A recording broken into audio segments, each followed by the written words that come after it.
코린 여러분 안녕하세요. 코비의TV입니다. 오늘 준비한 무서운 이야기는 짧지만 임팩트가 강한 인터넷 썰 3개를 준비했습니다. 그럼 오늘도 지체 없이 바로 이야기 들려드리도록 하겠습니다. 그날은 제가 대구 시내에서 옷을 사고 제 차로 돌아오는 길이었어요. 당시 자가용이 있었던 저는 공원에다가 차를 주차시켜 놨었는데요. 그런데 제 차를 주차해놨던 구역으로 가다가 저는 진짜 기겁을 하고 말았습니다. 왜냐면 웬 꼬마가 제 차 본네트 위에서 방방 뛰면서 놀고 있는 거예요. 아무리 애들이 어려도 상식적으로 이건 아니잖아요. 저도 순간적으로 화가 나서 그 애한테 뛰어가가지고 얘기를 했어요. 얘 너 거기서 뭐 하는 거야? 얼른 내려와 얼른! 저는 다소 격앙된 목소리로 그 어린애한테 얼른 내려오라고 소리를 좀 질렀어요. 그런데 그 주변을 지나다니는 사람들이 휴대폰을 꺼내서 사진인지 동영상인지 모르겠는데 막 촬영을 하더라고요. 저는 인터넷에 돌아다니는 이슈처럼 뭐 무개념 초딩 뭐 이런 걸 찍는 줄 알았는데 사람들이 저를 손가락질하면서 막 욕을 하는 거예요. 제가 애한테 못할 정도로 소리를 지른 것도 아닌데 말이죠. 그렇지만 뭐 아무쪼록 제 차에도 손상이 갔을 거기 때문에 그 아이한테 부모님 어딨냐고 물어보려고 가까이 다가갔는데 그때 정말 기절할 뻔했습니다. 왜냐하면 본네트 위에 올라가 있는 그 아이의 눈이 완전 새까만 거예요. 너무 깜짝 놀라서 제가 잘못 봤나 싶었어요. 그때가 이미 해가 지고 난 뒤였거든요.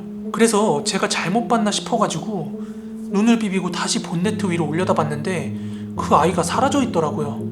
뭐지? 잘못 본 건가? 이런 생각을 하고 있을 즈음에 차 천장을 봤는데 그 아이가 차 천장에서 혓바닥을 길게 내빼고 미친듯이 또 쾅쾅 뛰고 있더라고요. 그때 아마 저는 정신을 잃고 쓰러졌던 것 같습니다. 왜냐면 거기까지밖에 기억이 안 나거든요.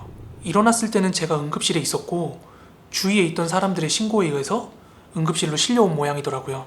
그런데 그때는 제가 아직 정신이 혼미했기 때문에 한숨 더 자고 아침에 일어나서 퇴원을 했어요. 그리고 어제 차를 놔두고 온 그 공원에 다시 가서 블랙박스를 열어서 확인을 했는데요. 그 블랙박스 내용을 보고 정말 기겁을 했습니다. 다름 아니라 차 위에서 팔짝팔짝 뛰고 있던 게 바로 저였거든요. 그런데 더 희한한 건 제 키가 177에 몸무게가 69kg인데 그 정도로 방방 뛰었으면은 차 보닛이 완전 손상이 갔어야 되는데 멀쩡하더라고요. 저는 그 사건 이후에 너무 소름 돋고 두려워서 알바도 일주일이나 쉬었어요. 제 말이 거짓말 같나요? 저도 블랙박스를 보고 제발 거짓말이기를 바랬습니다. 하지만 분명히 그 위에서 뛰고 있던 건 저였고요. 그 뒤로 저는 귀신을 믿을 수밖에 없게 되었습니다. 예전에 SBS TV 프로그램 중에 임백천 투나잇 쇼라는 프로그램이 있었어요. 그때 그 방송에서 본 건데요. 귀신을 실제로 목격한 적이 있는 목격자, 그리고 UFO를 목격한 목격자들, 뭐 이런 사람들을 모아놓고 얘기를 하는 주제였어요. 한참 토크쇼가 진행되고 있었는데 임백천 아저씨가 귀신 목격자들한테 목격담에 대해서 인터뷰를 하는 시간이 있었거든요. 그런데 그때 들은 인터뷰 내용이 아직까지 생생합니다. 아예 안녕하세요. 혹시 귀신을 어디서 어떻게 보셨는지 설명을 좀 해주실 수 있나요? 집에 돌아가는 길에 저희 집 앞이 가로등도 없는 골목이거든요. 거기서 본인이 목격한 귀신의 생김새는 어떻던가요? 그냥 뭐 일반 사람이랑 다르지 않더라고요. 옷도 입고 있었고 얼굴도 사람 같고요. 그럼 말 그대로 사람 아닙니까? 왜 귀신이라고 생각하셨죠? 다 큰 어른이 길거리를 기어다닙니까? 그것도 공중에 떠가지고 말이죠.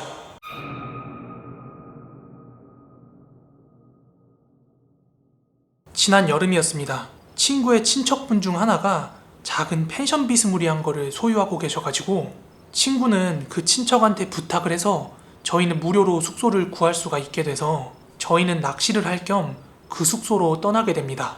숙소는 가로등도 하나 없는 비포장 도로를 한참을 달려 들어가면 나오는 작은 펜션 같은 곳이었어요. 시설이 그렇게 좋지는 않았지만 공짜라는 사실에 만족을 하고 있었죠. 당시 바닷물이 만조가 되는 물때가 새벽 1시라서 뭐 남자 셋이서 할 것도 없고 간단하게 소주를 한두 잔 걸치고 있었는데 이게 생각보다 굉장히 걸쭉하게 많이 마시게 된 거예요. 그렇게 시간은 흘러서 밤 12시가 되었습니다. 술을 적잖이 마셨기 때문에 다들 운전할 정신은 아니라서 술이라도 좀 깨자고 다 같이 낚시채비를 챙겨가지고 걸어가고 있었어요. 그렇게 비포장도로에 가로등도 하나 없는 길을 핸드폰 라이트에만 의존을 해가지고 걸어가고 있었는데요. 가는 길목 옆에 되게 생뚱맞게 건물이 하나가 있더라고요. 공사를 반쯤 진행하다가 멈춘 걸로 보이는데 개인의 집이라기보다는 약간 펜션에 가까워 보이는 모습이었어요. 약간 스산한 느낌이 들었지만 술 기운에 그 주변을 굉장히 좀 기웃기웃거리면서 구경을 좀 했어요. 그러다가 기다리고 있던 친구 한 놈이 얼른 가자고 승질을 내더라고요. 친구의 다소 어눌하면서도 공격적인 말에 알았다고 하고 저희는 그 친구를 뒤따라서 걷기 시작했어요. 얼른 가자고 한 친구가 제일 앞쪽에서 걷고 있었고 저와 나머지 친구 하나는 뒤에서 야한 농담 따먹긴 하면서 따라서 걸어가고 있었습니다.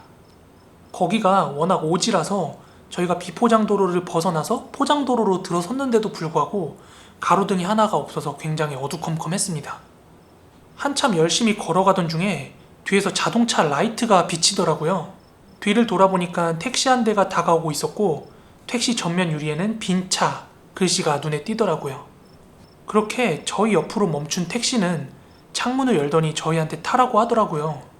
낚시하러 가는 것 같은데 탈 생각 있어? 굳이 택시를 탈 필요는 없을 것 같아서 거절을 하려고 하는데 선두로 걷던 친구가 말없이 택시에 올라타더라고요. 이런 시골에서 택시를 잘못 얻어 타면 요금 바가지로 먹기 때문에 안 타려고 그랬는데 친구가 타니까 그냥 분위기에 같이 탔어요. 그런데 저희가 택시에 올라타자마자 운전수 아저씨께서 미친듯이 속력을 올리더라고요. 말씀드린 대로 거기가 무슨 잘 발달한 차도도 아니었는데 말이죠. 그렇게 한 1분 정도? 진짜 속도를 때려밟듯이 운전하다가 천천히 속도를 줄이면서 저희한테 여쭤보시더라고요. 혹시 하는 말인데 혹시 자네들 뒤에 따라오던 저 여자 일행 아니었지?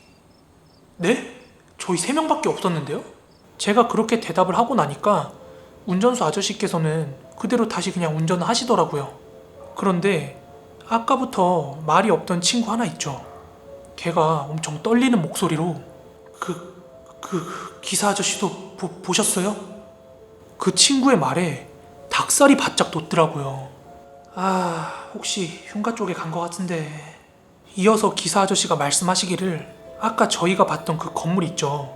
그 건물주가 한 여성분이었는데요. 펜션 사업을 하려고 투자를 받아가지고 펜션을 짓다가 사기를 당하는 바람에 억대의 빚이 생겼대요. 그래서 그 건물에서 목을 매달고 스스로 목숨을 끊었다는 얘기와 함께 그 주변을 돌아다니는 사람들이 그 여자 귀신을 자주 목격한다는 그런 얘기를 하시더라고요. 그렇게 저희는 바다가 아니라 번화가 쪽에 내려서 한 편의점 앞에 음료수를 사가지고 와서 앉았어요. 그리고 겁에 질려있는 친구로부터 얘기를 들었습니다.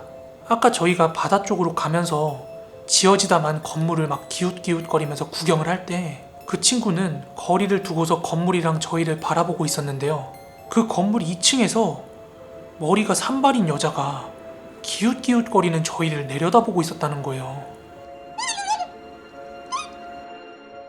이 친구는 술 기운이 아니었으면 당장 비명을 지르고 도망갔을 텐데 여기서 뭔가 비명을 지르면 저 여자가 우리한테 달라붙을 것 같은 생각이 들었대요. 그래서 아무것도 못 본 척 아무 말 않고 그냥 가자고 했던 거예요. 그런데 더 무서운 건 그 여자가 엉거주춤 저희를 계속 따라오고 있었다는 거예요. 우리는 결국 그날 밤 그 펜션으로 돌아가지 못하고 바닷가 근처에 있는 모텔에서 새우잠을 잤습니다.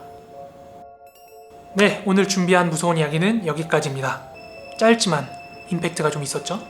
제가 사실 최근에 라이브 하는 날을 빼놓고는 거의 영상을 하루에 한 개씩 계속 올렸잖아요.